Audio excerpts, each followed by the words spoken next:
you're live now.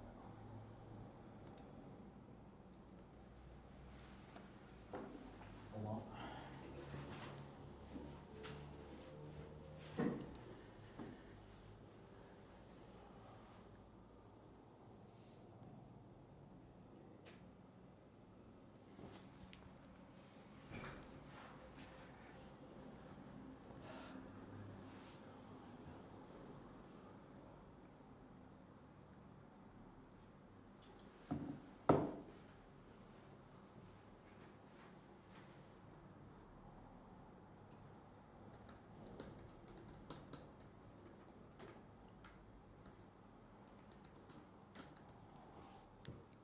You are live now. The stream's going.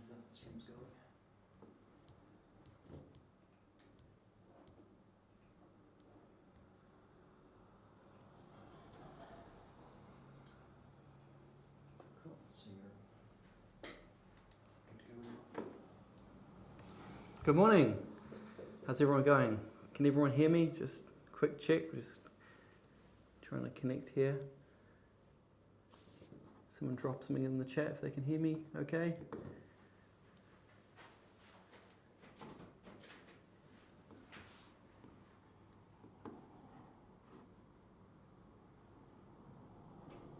Anyone?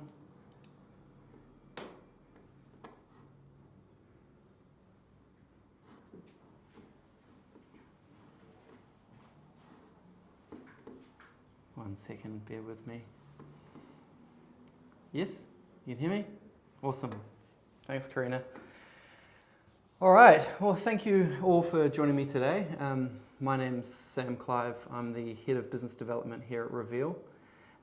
Today, I'm going to be sharing with you a nice short webinar on visualizing GPR data in a GIS environment, and in particular, a new data product which we are trialing here at Reveal, which is kind of code-named under dots or under blocks. So yeah, so I'll dive into it. If you can post your questions in the chat, and at the end I'll loop back around and I will answer any of those questions. So let me jump into it. Boom, boom, boom.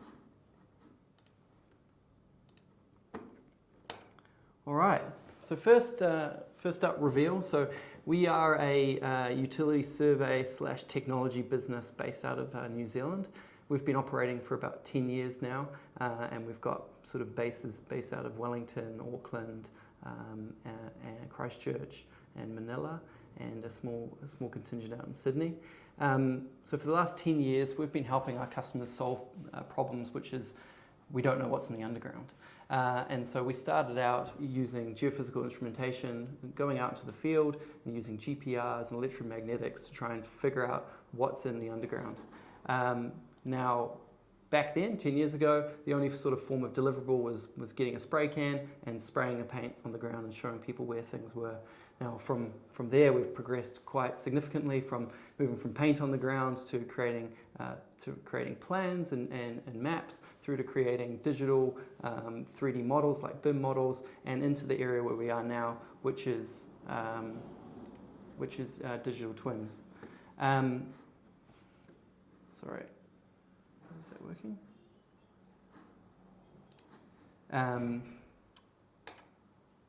So the main problem that we're trying to solve is we simply don't know what's in the underground. So in New Zealand here, if you want to start doing some work or do some design, you need to first collect all the information on the underground. Now, the only information that's readily available is the existing records from the asset owners.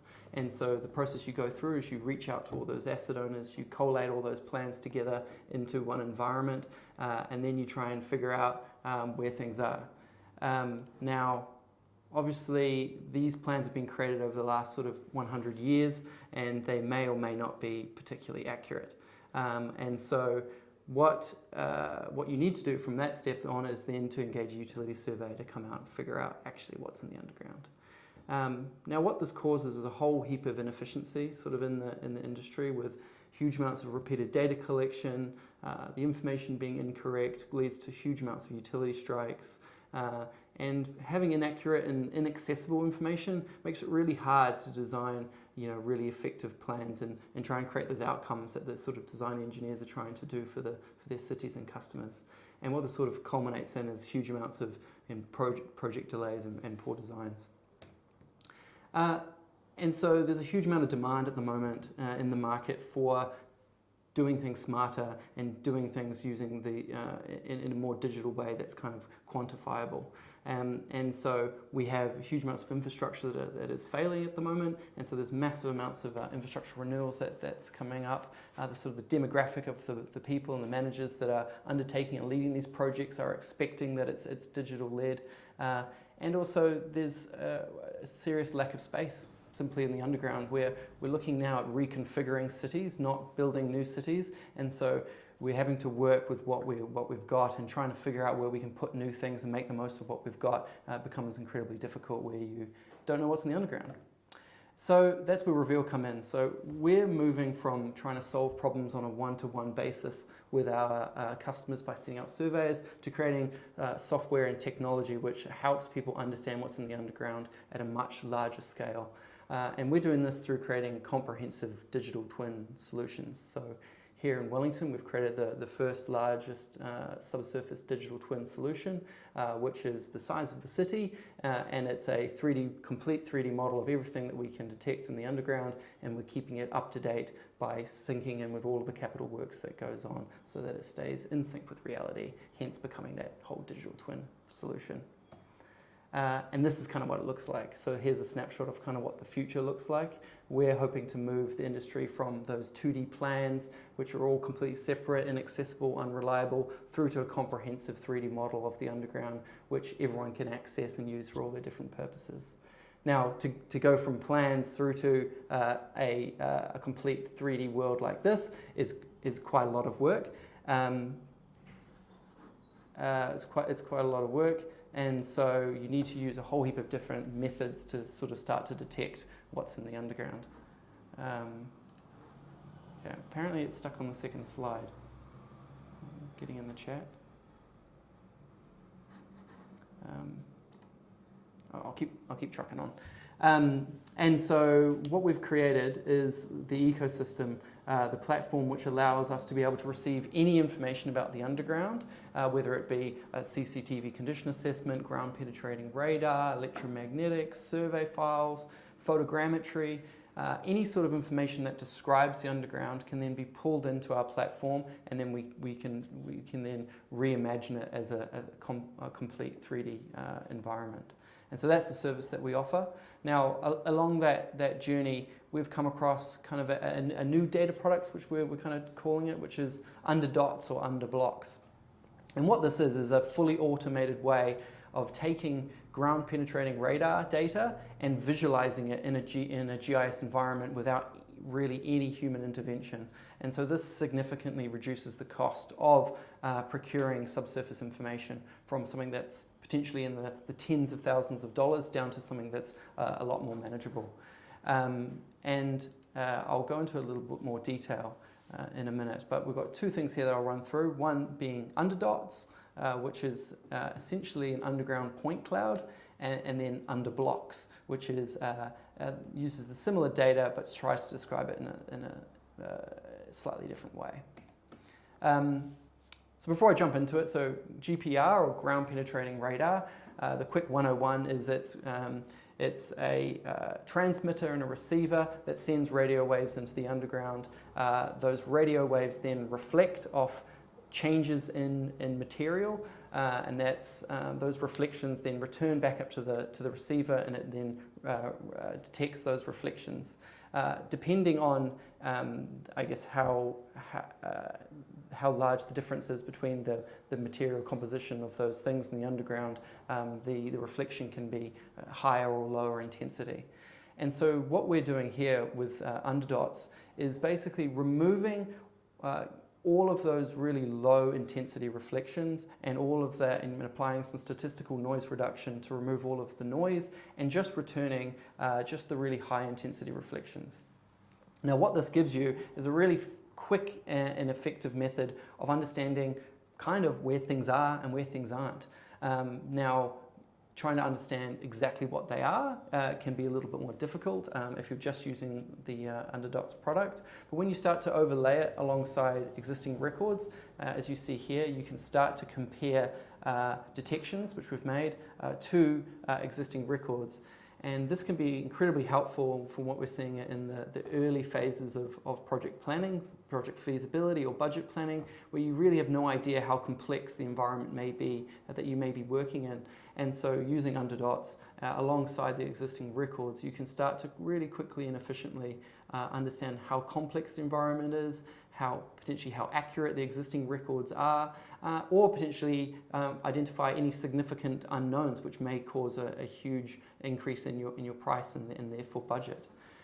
So this example that I've got on the screen right now, you can see really clearly we've detected the water lateral that goes across the road quite nicely, but then there's this whopping big great feature right down the middle of the road which we found out is buried historic tram tracks.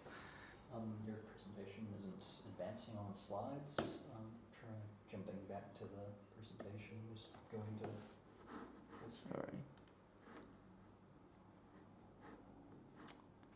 Oop. Seems to be stuck on slide 2 apparently, or slide 6 as well. Sorry.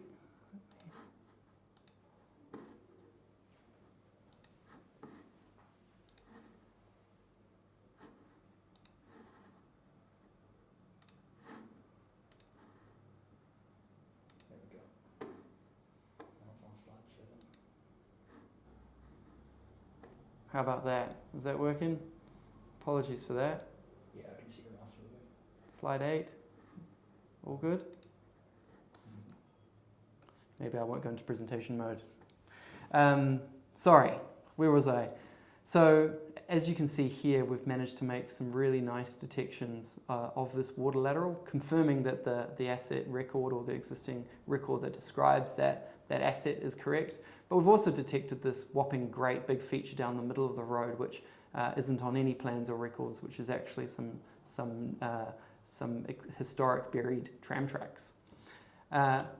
And taking that forward, this is kind of a snapshot of what we're terming underdots, or underblocks, which starts to aggregate all of those detections into a half meter by half meter grid within the road corridor, and then we then extrapolate out within that grid in 3D, kind of like a 3D raster, the depth at which we're making the first detection. And so what this does is it gives you a really quick and easy understanding of, again, where things are and where things aren't, and more importantly, at what depth you're likely to interact with them. So if you were doing some preliminary design and you want to do install some new ducting, some new cabling, and you want to look for the most efficient route, using this should start to help you really understand pretty quickly where and where aren't the most congested areas within the road corridor. So here is another example of some of the information and the data we've got in Wellington. So what I have up on the screen right now is the existing plans and records. So these are all the GIS data from all the utilities that exist down here in Wellington. And so currently this is the only sort of information data set you can use that's readily available outside of getting investigations done. And so if you were to then try to understand or exactly what's accurate, what's not accurate, where you might need to do trial holes, where are the unknowns, it becomes quite difficult. Now, this is the same area, but using our fully automated Underdots data product. So we've driven some ultra wideband radar down the street, and then we've produced this output here. And so again, this isn't showing you everything, it's not X-ray vision, but it gives you a really fast and effective way of seeing what potentially is in the underground and where is the most congestion. Now overlaying the existing records with the Underdots, you can start to see some really neat things. So over here we've got some correlating detections of the stormwater asset. So we can now tick off that risk of yep, we've located the stormwater, it looks pretty accurate. This wastewater line that goes across the road, we haven't been able to detect in any way, so we haven't been able to confirm that. So we can't say neither here nor there that that wastewater asset could be there. And up here, we've also found quite a significant feature going across the road as well, which doesn't appear to be on any plans. And so for the first time at the early phases of a project, you can start to actually narrow down where your risks may or may not be. So if you were working on doing a design down a strict length of a street and you've got two major intersections and you need to choose which one to begin your investigations, then potentially this tool can help you sort of start to prioritize where your risk may or may not be. Now, we've actually gone out and done a full locate and mark out for this site. So not just using the ground penetrating radar, but we've also gone out, we've opened up all the chambers, we've done manhole inspections, we've also done electromagnetics to detect any of the electrical cables and anything we can clamp onto. And so this is essentially using all of the non-invasive methods that a utility surveyor has at our disposal to try and figure out what's in the underground. And so what you can see here is we've now been able to detect those wastewater, which with the ground penetrating radar on its own hadn't. The stormwater is still confirmed in the same location, and this unknown has now been confirmed as a communications lateral that goes across the road to this communications duct. So you know, it's a really nice, I guess, additional tool that you can use in your workflow, but not necessarily the be-all, end-all. You still need to go through and follow all of your subsurface utility engineering best practice once you've identified the areas of risk. So as I've said, the area where we see this being most beneficial is right up front in the area, in the phase of sort of project planning where traditionally there hasn't really been any reliable or trustworthy information. So that's in the feasibility and budget planning, in the concept phase, and all the way through to schematic design. And so we plan on, there's kind of two ways that we can kind of make this available in New Zealand and Australia. We're currently proactively mapping the underground, and so what we plan to do is make this data product available. So if you have a project on a certain street, you can log in, request the data, and we can then make that available to you at a reasonable price. For areas where we're not operating, we can also provide the data processing as a service. So if you are a utility locator or a utility surveyor and you've got an ultra-wideband radar, then you can use our service to automate the processing of your data into the same format so that you can potentially provide your customers with a preliminary output prior to you doing any further utility engineering, essentially. So I'll jump into the platform real quick. Let's go, hopefully this works. Boom. How's that? Is that working? Is that black? It's on a delay, so I can't tell. Doesn't look to be working. Let's give it a go.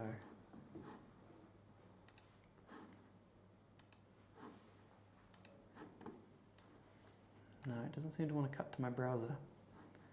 That's okay. I might just, lucky I did the screenshots, but maybe if I cut back to the screenshots and then we move into questions, that might be the best way. So we go, babooshk. Cool.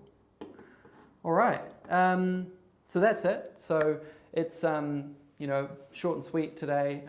I really wanted to just run you through exactly through the underdots concept. What we're looking for today from people is feedback, really, is ideas where you see it being most useful, any questions or concerns you might have, and then from there we'll drop a comment in the chat where you can reach out to us, and if you want to get your hands on this or you want to test to see how it's done, then we can sort of loop in with you directly and we can help you hopefully manage your subsurface risks a lot better.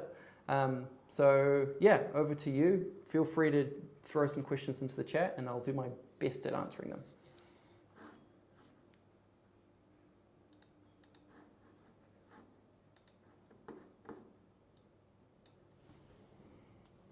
give you a couple minutes to have a think.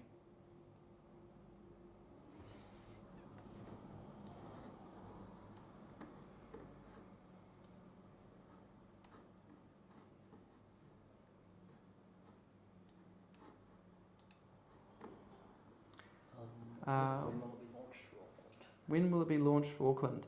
When will it be launched for Auckland? So we're currently mapping Auckland, and so for the areas that we have available, it's essentially available now. But obviously there's a lot of streets, so if you have a particular area or particular street that you have in mind for a project that you have, feel free to reach out via the web form, which I'll drop in the chat, and then we can let you know how soon we can have the data available for you.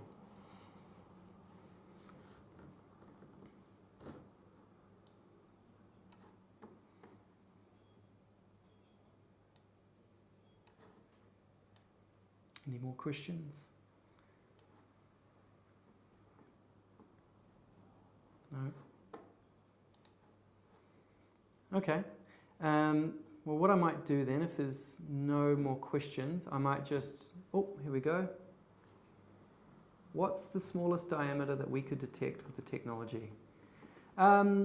So, ground penetrating radar as a general technology is... as I said, it's based on reflections of a change in material type in the underground. So if you have two components, like a earthenware pipe and the clay that it's surrounding, if they both have the same sort of material composition, then potentially you may not detect it. So there's a whole heap of different geophysical factors that can go into whether or not something can be detected, which is why it's never it's not X-ray vision. It's a tool that you can use, and ideally you want to, when you make a detection or don't, you want to then correlate that with another source, like opening a manhole and visualizing where the duct is, or potentially clamping onto it and using electromagnetics. And so, you know, it really depends on the location to location, but from our findings in Wellington, typically we find sort of 75% of the things that we can find using all of our methods. And so common things which potentially get missed are, small gas laterals, fiber cables, and really deep assets. But again, it's up or down depending on the location where you're at. Would it be financially viable to run a small-scale proof of concept in Invercargill? Yes, most definitely. So we've got a team down in Christchurch, and we do work in Invercargill all the time. So again, I'll drop the link to the web form online if you want to just reach out via there, and they'll get in touch and we can see what we can do. Another question here: what range of depth is it effective to?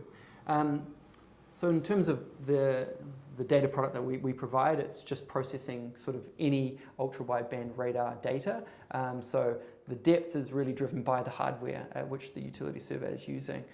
Here at Reveal, we use an ultra-wideband radar from a company called Contour, and so typically, depending on the quality of the detections you want to make, you can go down to roughly 3 meters pretty accurately, but depends on sort of the resolution that you want to focus on. If you want to reduce the resolution and go a bit deeper, then you can kind of make that balance. How accurate is the depth and width determination of the program? So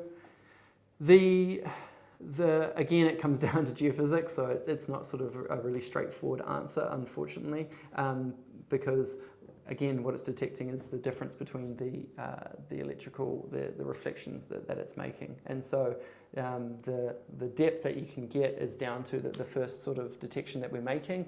And so the width can be, is not as accurate. So it's really a really good indicator of where something potentially could be, but not necessarily the extent or the actual diameter of it. To go into that, then you want to start correlating between the existing records. Another one here. Given that not all utility surveys mapped in GPR are high amplitude, is there a risk that this adds risk to developers who think they have done GPR but really have only previewed GPR? Yep, 100%. And that's kind of why we're sort of testing the market to see, where people could see the potential of this. We see this as sort of like a stepping product towards providing people an insight as to what's in the underground prior to doing all of their full investigations. And so as I said, it starts to provide you a bit more of an information data set so that you can make better decisions right at the upfront of your program. If you've got 2 projects and you're pricing them up and you've only got enough budget for one and you want to understand which one may or may not have more complexity with the underground, then potentially this can help you make that decision. Now, is it the right tool to help you start digging a hole? Definitely not. You want to follow your risk management process before you do that. And so it's trying to find that right balance. And I guess it comes down to a little bit of education so people can understand exactly what this information is communicating to them. So it's a really good question. So yeah, I guess the area of application which I see it being particularly useful for is helping hydro excavators locate the assets. And so best practice is always to visualize the location of the assets before you start mechanically excavating. And so if your QLD or existing records are in the wrong location, then how you can, where do you narrow down where you start doing your slot trenches or hydro holes can be very difficult. And so using this tool can help you at least give you an indication of where to start doing your potholing. So potentially reduces your trial holes back to what should be a pothole.